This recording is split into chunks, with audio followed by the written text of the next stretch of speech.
Essa é a atividade da nitrogenase em qualquer organismo fixador de nitrogênio.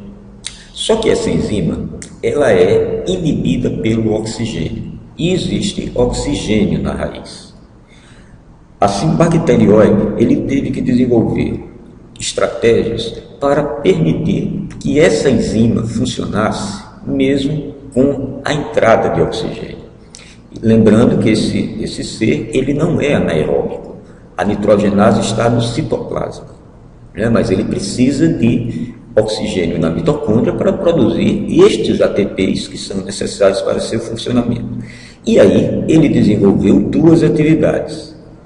A primeira, duas estratégias, digamos assim. A primeira foi tornar a membrana plasmática dele, né, ou a membrana do parabacterióide, pouco permeável ao oxigênio.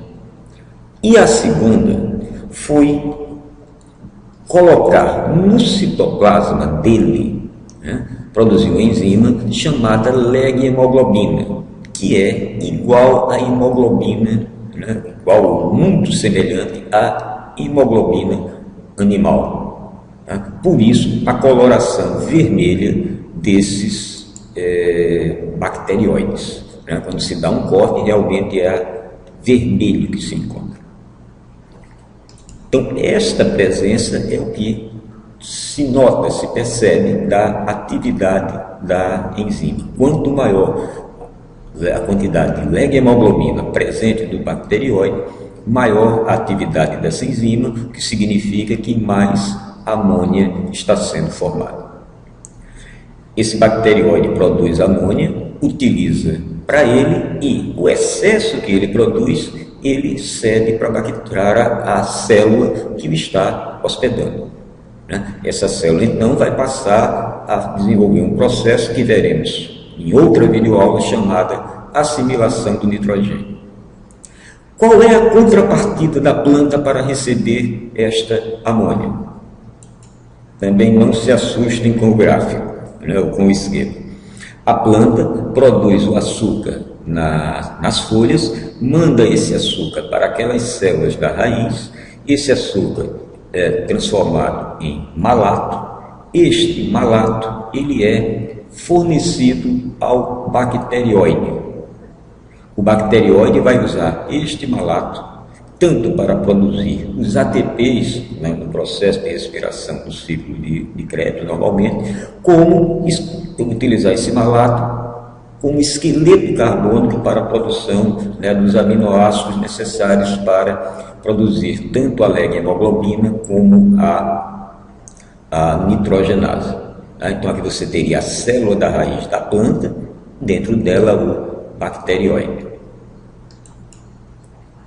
Durante a fase em que este bacterióide ainda está crescendo, ou seja, ele não está totalmente desenvolvido, ele está fixando nitrogênio ainda muito mais para as suas necessidades do que para as necessidades da célula do qual ele está infeccionando, a planta fornece para ele, além de malato, esses três tipos de moléculas que são ureínas, né? O ácido alantóico, alantoína e citrulina.